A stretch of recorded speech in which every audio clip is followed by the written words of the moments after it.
हर हर महादेव। ओम नमः शिवाय। ओम नमः शिवाय एक पंचाक्षरी मंत्र है जिनमें 5 तत्व समाहित है और ये 5 तत्व ही पंच महाभूत कहलाते हैं जिनसे इस सृष्टि की रचना होती है। तो अब हम ये समझने की कोशिश करेंगे कि इन पंच तत्वों का शेषनाग से क्या संबंध है, कैसे शेषनाग इन 5 तत्वों के रूप में सृष्टि को संभाले हुए है। तो इसके ऊपर सबका अपना अपना अलग अलग पॉइंट ऑफ व्यू है। तो ये कुछ इस तरीके से है कि कोई ये समझता है कि जो शेषनाग है उसके सर के ऊपर हमारी पृथ्वी घूम रही है। तो कोई ये समझता है कि हमारे धरती के नीचे पानी है, तो जब बर्फ पानी में बह जाती है तो ये धरती क्यों नहीं बहती।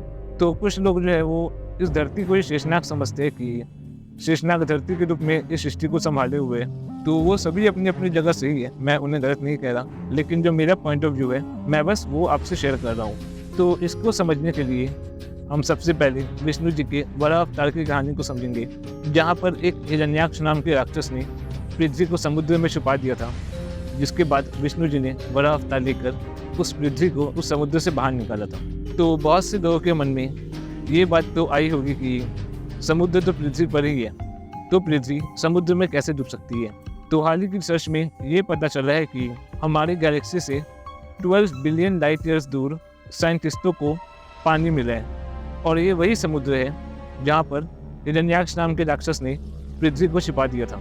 तो साइंटिस्टों ने तो अब तक सिर्फ पानी की ही खोज की है, लेकिन हमारे शास्त्रों में इन सब चीज़ों के बारे में बहुत पहले ही बता दिया गया है और इनसे ज़्यादा बताया गया है। तो हमारे शास्त्रों में बताया गया है कि ये जो हमारा स्पेस है ये सबसे पहले जल तत्व से घिरा हुआ है, और जल तत्व से ये 10 गुना ज़्यादा अग्नि तत्व से घिरा हुआ है, और उससे भी 10 गुना ज़्यादा ये वायु तत्व से घिरा हुआ है, और वायु तत्व से भी 10 गुना ज़्यादा ये आकाश तत्व से घिरा हुआ है, और आकाश तत्व की रोशनी जहाँ तक जाती है वहाँ से 10 गुना ज़्यादा ये तामसिक अंधकार से घिरा हुआ है। और यही है 5 तत्व, जल अग्नि वायु आकाश पृथ्वी।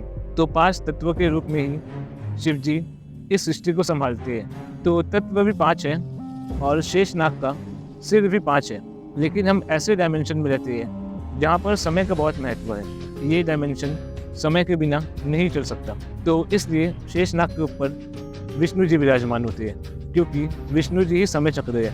इसीलिए विष्णु जी संचालक है, क्योंकि इस डायमेंशन में समय के बिना कुछ एग्जिस्ट नहीं कर सकता।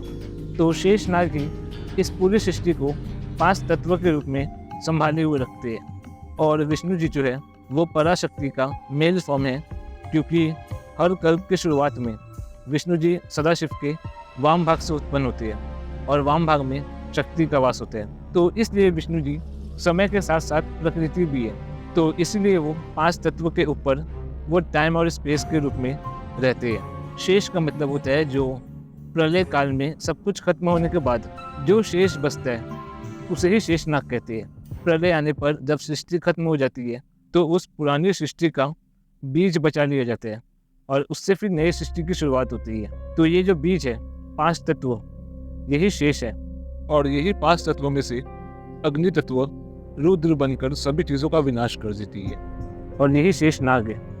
तो शेषनाग जो है वो इस 5 तत्व के रूप में इस सृष्टि को संभाले हुए रखते हैं। तो अगर हम अपनी पृथ्वी की भी बात करें तो आकाश तत्व, वायु तत्व, जल तत्व, पृथ्वी तत्व और अग्नि तत्व, इन 5 तत्व के रूप में शेषनाग ने इस पृथ्वी को भी संभाला हुआ है, और ये 5 तत्व ही शिव की शक्ति है। तो मिलते हैं आपसे अगली वीडियो में। हर हर महादेव।